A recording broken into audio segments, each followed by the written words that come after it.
ಮುಖ್ಯಮಂತ್ರಿಗಳಿಗೆ ಹಾಗೂ ಕೃಷಿ ಸಚಿವರಾದಂಥ ಚಲುವರಾಯಸ್ವಾಮಿ ಅವರಿಗೆ, ಕಂದಾಯ ಸಚಿವರಾದಂಥ ಕೃಷ್ಣ ಬೈರೇಗೌಡರಿಗೆ, ಬಸವ ಕಲ್ಯಾಣದ ಶಾಸಕ ನಾನು ಶರಣು ಸಲಗರ್ ಕೈ ಮುಗಿದು ವಿನಂತಿಯನ್ನು ಮಾಡ್ತೇನೆ.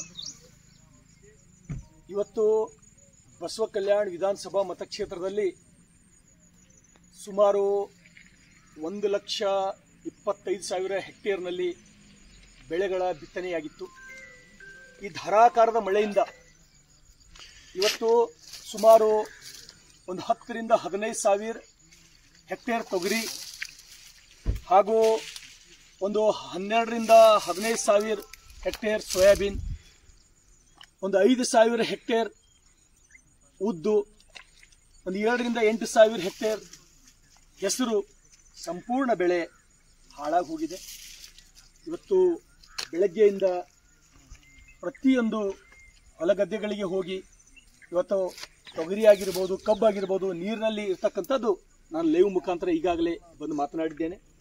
ಇವತ್ತು ನಾವು ನೋಡ್ಬೋದು ಈ ಸೋಯಾಬೀನ್ ಪರಿಸ್ಥಿತಿ ಯಾವ ರೀತಿ ಆಗಿದೆ ಅಂತಕ್ಕಂಥದ್ದು. ತೊಗರಿ ಏನೂ ಇಲ್ಲ ಅಂತಕ್ಕಂಥದ್ದು ತಾವು ನೋಡ್ಬೋದು. ಇದು ತೊಗರಿ, ಇದು ಸೋಯಾಬೀನ್, ಇದು ತೊಗರಿ, ಇದು ಸೋಯಾಬೀನ್.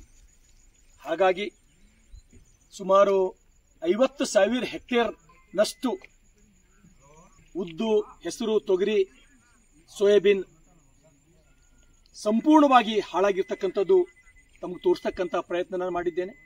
ಹಾಗಾಗಿ ನಮ್ಮ ಭಾಗದ ರೈತರು ಬದುಕಬೇಕಾದ್ರೆ ತಾವು ಆದಷ್ಟು ಶೀಘ್ರ ಬಂದು, ತಾವೇ ಖುದ್ದಾಗಿ ಬಂದು ವಿಸಿಟ್ ಮಾಡಿ, ರೈತರಿಗೆ ಕಣ್ಣೀರು ಒರೆಸ್ತಕ್ಕಂಥ ಕೆಲಸ ಮಾಡಿ, ಕೂಡಲೇ ರೈತರಿಗೆ ಸಮರ್ಪಕವಾದಂಥ ಪರಿಹಾರ ಕೊಡಿಸೋದ್ರ ಮುಖಾಂತರ, ಪ್ರಾಮಾಣಿಕವಾದಂಥ ಇನ್ಶೂರೆನ್ಸ್ ಅವ್ರಿಗೆ ಕೊಡಿಸೋದ್ರ ಮುಖಾಂತರ ರೈತರಿಗೆ ಬೆನ್ನೆಲುಬಾಗಿ ನಿಂದಿರಬೇಕಂತ ಹೇಳಿ ಈ ನೆಲದ ಶಾಸಕನಾಗಿ ವಿನಂತಿಯನ್ನು ಮಾಡ್ತೇನೆ. ಧನ್ಯವಾದಗಳು.